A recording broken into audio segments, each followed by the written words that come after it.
Hi, I'm Jamie, your host for season 2 of the Not Going to Uni podcast, where we talk all things emerging talent and alternative routes to university. In today's episode, we talk to Jainna, a project management degree apprentice at Leonardo.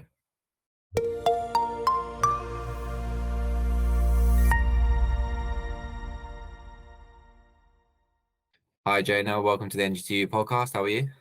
I'm good. How are you? Yeah, really great. Thanks. Really great. Great to have you on. And for our audience, can you give us a brief introduction to you? Okay, perfect. So, hi everybody. I'm Jaina, and I'm a project management degree apprentice at Leonardo. I started my apprenticeship in 2021, and I'm finishing it in 2025. So, sort of a bit more than halfway, but not so much finished yet. And how are you finding it, first of all? Honestly, loving it. I think I'm really glad that I've made this decision to go through the degree apprenticeship path, like in sixth form, because I just couldn't imagine what I would do otherwise. Amazing. So, for our audience today that obviously haven't met you before, do you want to Yeah. give everyone a brief introduction or a general overview of your journey to this point, and essentially explain to us how you've ended up where you are today? Okay, cool. So I'll start from the beginning. So I originally was sort of told about degree apprenticeships when I was in year 10 or year 11. So someone came into my school and they hosted an assembly about degree apprenticeships. And I remember going home that day and sitting around the dinner table with my family and saying, guys, like there's this thing called degree apprenticeships and you get to go to uni and it's paid for and you work in a company and you get that 4 years experience, and explain it all. And my dad was like, that's great. Like look into that. And if that's something you want to do and you sort of decide, post 18 what you want to do, then go for it. So it was in year 12 and I wasn't too sure on what path I'll go down for in terms of careers, but I knew I definitely wanted to do a degree apprenticeship.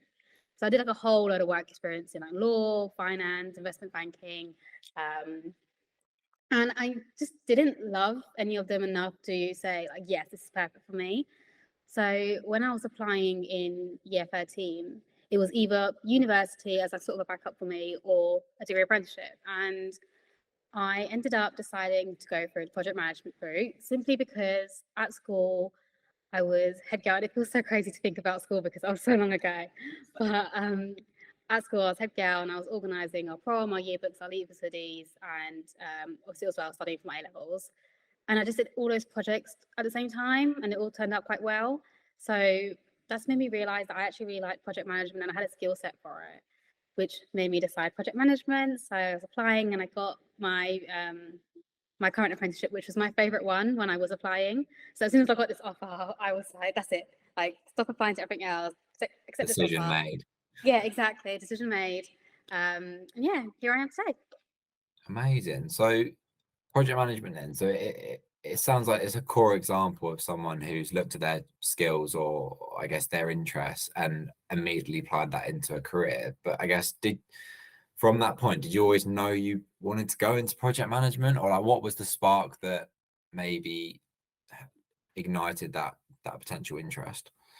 I think it was the other work experience that I did, and actually knowing that I didn't love those. And I think sometimes we, as people, naturally just think about what we're going to like, what we're going to like. But I think having that experience made me realize that I didn't like finance. And if you like finance, good for you. But I just Yeah. personally didn't click with it. Same with law as well.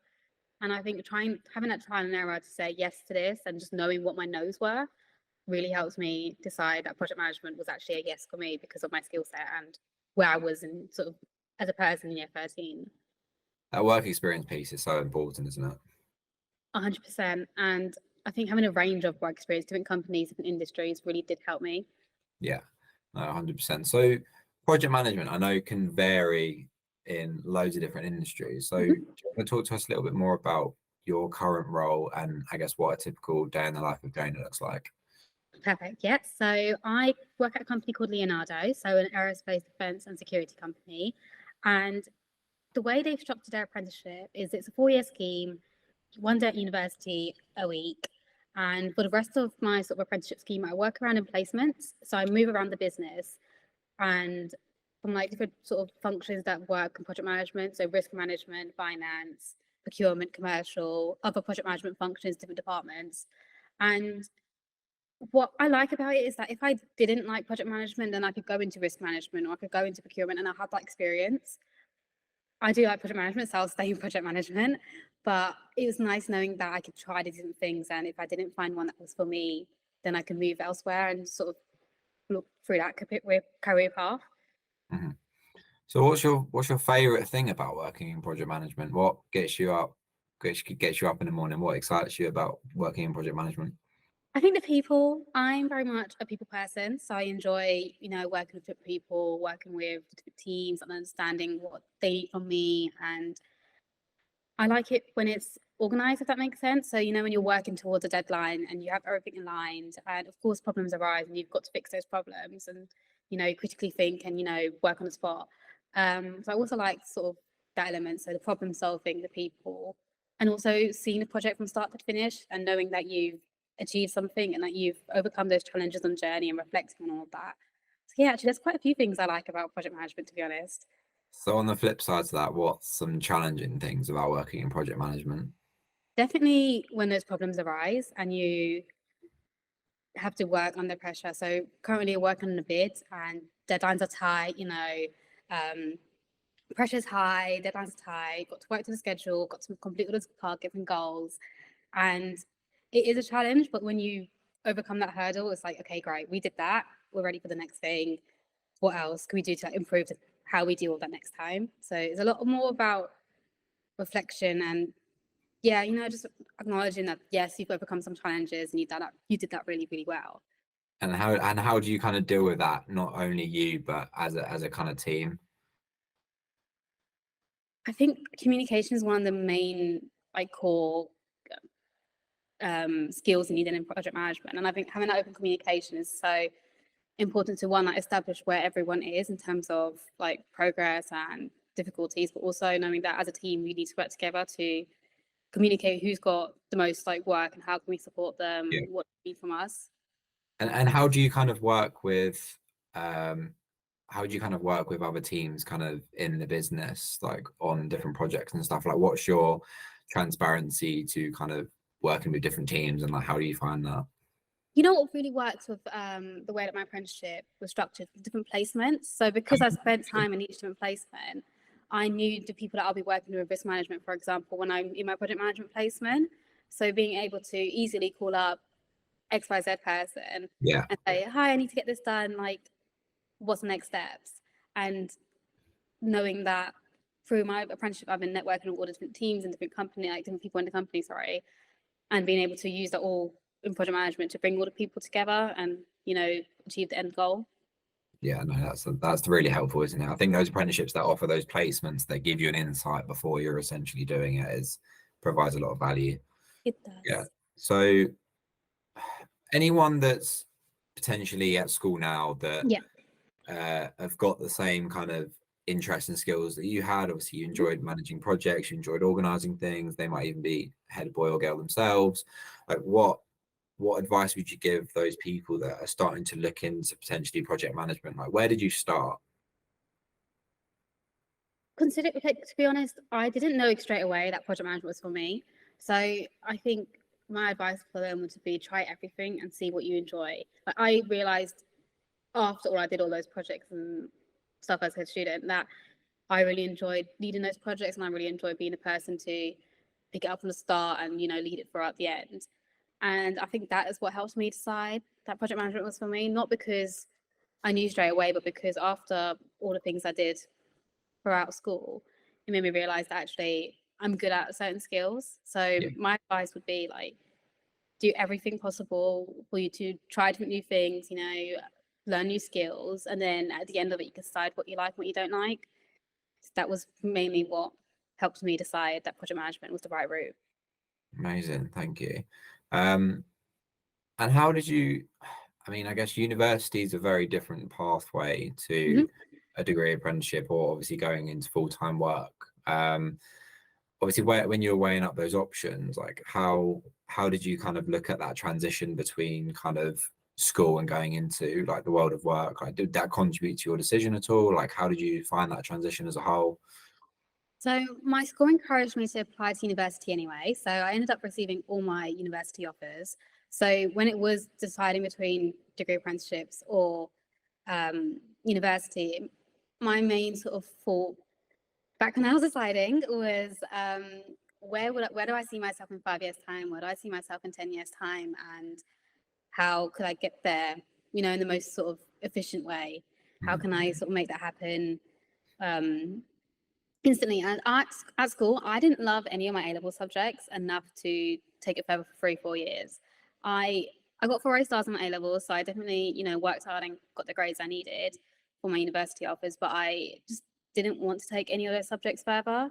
So my main decider for my degree apprenticeship was that I get to, start work and start that working life to, try something new, I think was my intentions when I was back in year 13 deciding. And it was definitely a shock from sixth form to working straight away. Like that's going to be a gap regardless. But having, university once a week was also like, oh, like it's not too different from what I'm doing from what I used to at school.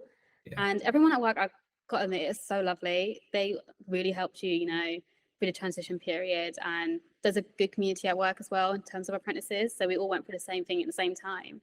And I think community is so important, especially when you're going through something different, you're going through a change. And was there any part of you, I guess, in those early stages, like the first few months, where you were thinking kind of, oh, like this is like a bit challenging, this maybe isn't for me? Like, did that ever cross your mind? Or not necessarily, but I think at the beginning, when it was the jump from sixth form to university, is big anyway. But when I had assignments and there was deadlines at work at the same time, I was like, oh, this is a lot. Like, how on earth do I deal with this? And I spoke to my manager and we thought of an action plan, and it taught me a lot about sort of like to-do lists and being organized and just, writing down what I need to do and get it done, and like time management and all. So I'm glad I dealt with that at the beginning of my apprenticeship, because now I know exactly what I need to do for like when it comes to end project and end EPA times. So it was a big jump, but I think using your community and using people around you definitely helps.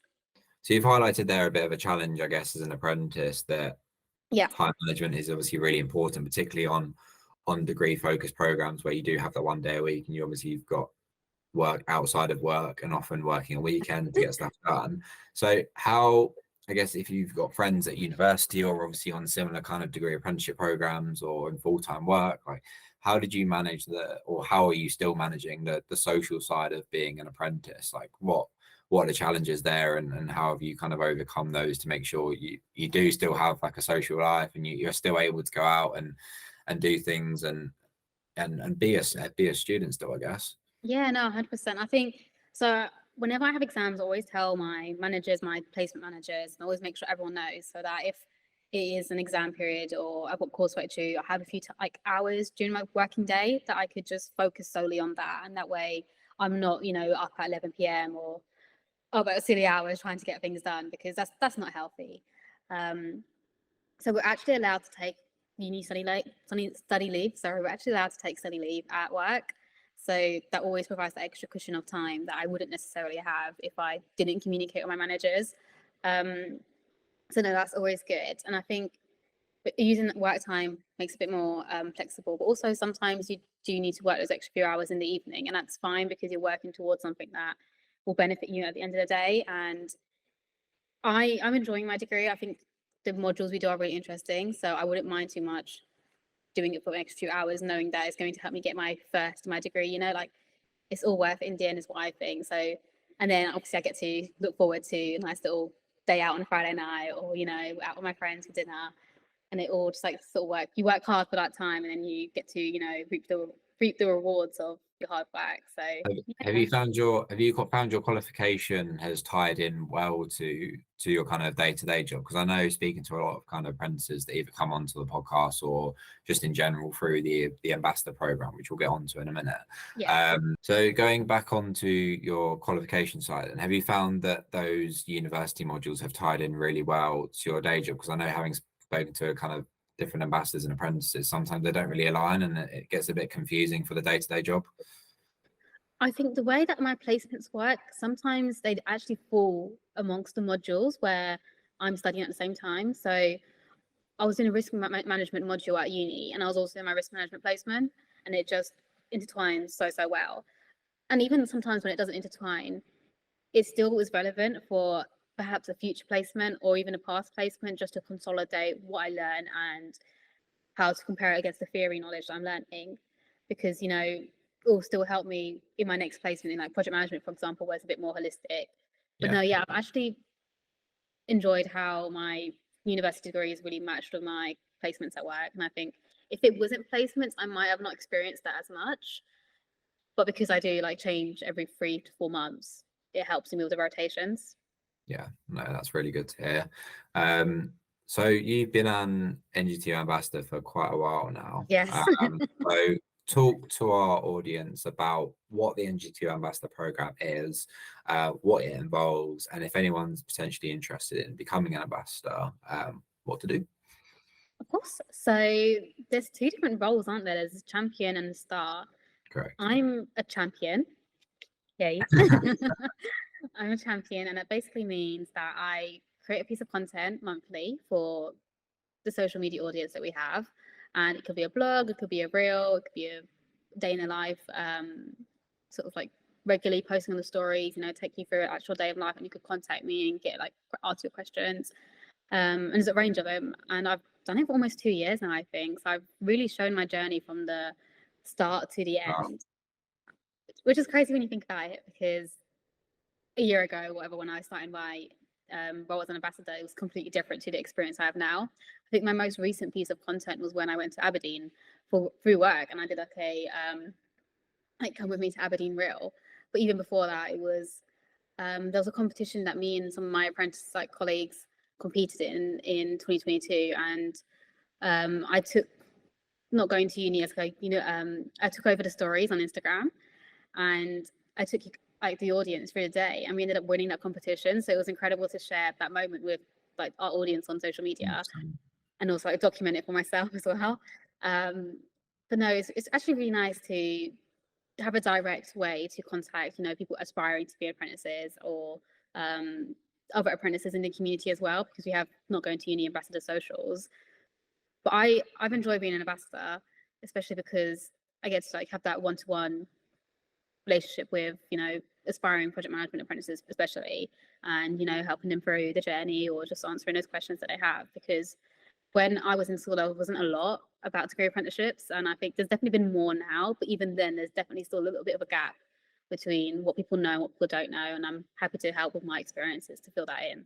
It's great for your employer as well, because it gives like other potential young people that are potentially going to look into project management. It showcases Leonardo's opportunities and like what they have available, and essentially get a day in the life of someone who already does it, right? Yeah, 100%. And I think it's even nice as well seeing what other apprenticeship schemes are like. Like, I know I'm already doing my apprenticeship and I'm not going to change it, but it's nice to see what other apprentices get to do in their their lives, and what they get to experience as part of their roles. Mm-hmm. So to take a little bit of a rewind, Yeah. back to school, what, knowing what you know now, what kind of advice would you give to anyone that might be wanting to follow a similar path to you, or I guess your younger self? Like what would you advise your younger self now to do if you're going through that kind of process of leaving school and applying to different opportunities and essentially working yourself out as a person, and what kind of pathway you want to go down? I think it goes back to what I was saying earlier about sort of trying new things, and just, I don't want to say yes to everything, because that will burn you out, but say yes to things that might interest you, or you might be a bit like 50-50 about, especially because you don't know where it could lead you. Like, if I said no to the law work experience, I could potentially be a lawyer right now, and I could be hating it. But because I did that 1 week sort of work experience, I realized it wasn't necessarily the path for me. And saying yes to sort of leading the prom yearbooks and leader studies was what helped me realize I have the skill set for project management. So I think that definitely worked in my favor. But I also think at school, like, look at your options and know your options, because you have options. Like, you don't have to just go for university. You don't have to just go for a degree apprenticeship route. There's T levels out now. There's more like there's a whole range of things that you could possibly look into.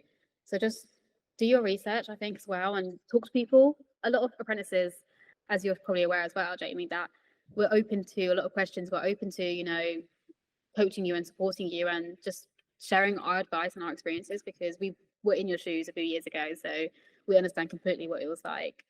So yeah, get in touch with any apprentice who you might be in a similar sort of career or field that you may be interested in, and ask those questions about, oh, what does your day-to-day look like? What opportunities do you have? What sort of projects have you been working on? Can you get extra qualifications? I'm now APM qualified, so I'm a qualified project manager, and my university funded that. So like, are those opportunities out there? And see if that aligns with one, what you sort of envision for yourself in your future, but also if you enjoy that as a individual.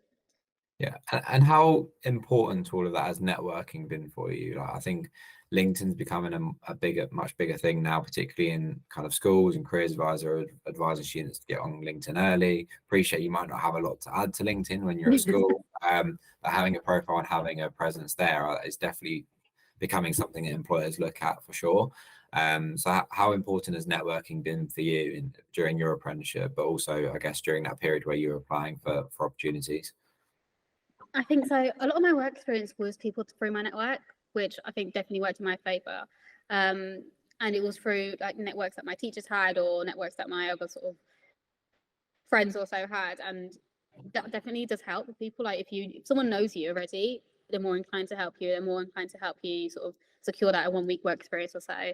But even now, as my apprenticeship's like developed, and I've posted a little bit more about my journey, and I've not only created the most amazing network of other apprentices and other aspiring apprentices, but also just knowing that there's people that share the space with you, and that you're all on the same journey together, and you're all celebrating each other's achievements, and you're seeing each other win more awards, and it's incredible to see everyone sort of flourish into this amazing individual, and you get to support one another through that. And then also like the network with the Brown Girl League, and seeing other sort of ethnic minority women thrive has always been one of my favorite things to see. And now I get to sort of see it as a network. And then Do you want to maybe tell our audience a little bit more about that? Because I know what it is. I've been lucky to obviously speak to you about it a lot, but do you want to give our audience an insight as to what that is, and what your kind of mission is with that? Yes, of course. So the Brown Girl League is a community for ethnic minority women in the corporate world, and it started quite recently, so only a few months ago last year. And it was me and 2 other co-founders, Tara and Sonal, who basically realized that we, as sort of brown women in the corporate space, didn't really have a community or a network as per se. And our main drive is to create a space for us brown girls so that we're able to thrive in the corporate world, and our main mission points are around supporting career advancement and having inspirational women who've done what we've done to talk to us about their journeys and what they've overcome, and to empower us as individuals. And then also empowering personal growth is another one. So actually becoming the best versions of ourselves, not just in terms of our corporate world, but also, making sure that we're looking after our well-being, making sure we're looking after sort of our physical health and our mindset. And then finally, like empowering and building a meaningful community. So knowing that we actually will be better together, and we're not alone in sort of the space where we are. We might be sort of the 1 or 2 ethnic minorities at work, but it doesn't mean we're not the only ethnic minority sort of in the space at all. So it's about bringing each other together and supporting one another overall, and it's been incredible. It's absolutely amazing journey so far. So Amazing. follow the Brown Girl League on Instagram, TikTok, and LinkedIn. There you go. There's the shout out. So to wrap us up then, Jainna, I guess looking forward, I guess the next couple of years, I'm not going to say like what's your 5, 10, 15-year plan, because I know that just doesn't go to plan anymore. Yeah.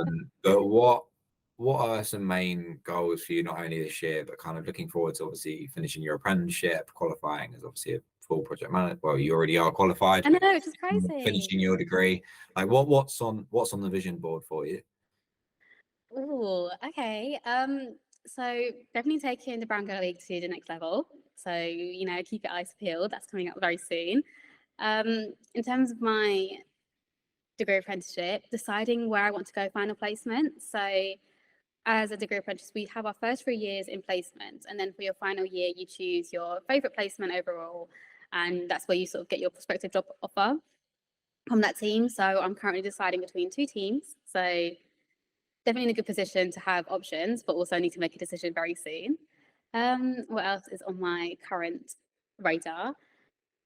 Continuing to work towards my university degree. I think as a degree apprentice, we are working very hard for our degrees and for our current work as well. So making sure I maintain that. And, just, Doesn't have to just be work. What I other know, I kind was thinking as well, what like, personal goals have you got? I want to travel more this year. I always say that I need to make more time for me. Last year, actually, I didn't use my annual leave very well, and I ended up booking it all right at the end of the year to like make sure I use it. And this year, I'm definitely taking more breaks throughout the year. That's one of my goals, 100%, to take more breaks throughout the year and just, whether that's a short weekend away or a longer sort of all-inclusive holiday, Yeah. but making sure I actually book time for me, even if it is, just going out like one day at home in London. But yeah, definitely focusing more on taking those breaks and, just experience life a bit more as well. Yeah. Amazing. Well, Jainna, thanks again for coming on to the NGTU podcast. We've loved having you on. And yeah, thank you so much again. Thank you so much for having me. And if anyone has any questions about my personal journey, feel free to get in touch. Thank you. Thanks for tuning in. Be sure to check out the full series on your chosen streaming platform. You can also head over to the Not Going to Uni website to start your career search today.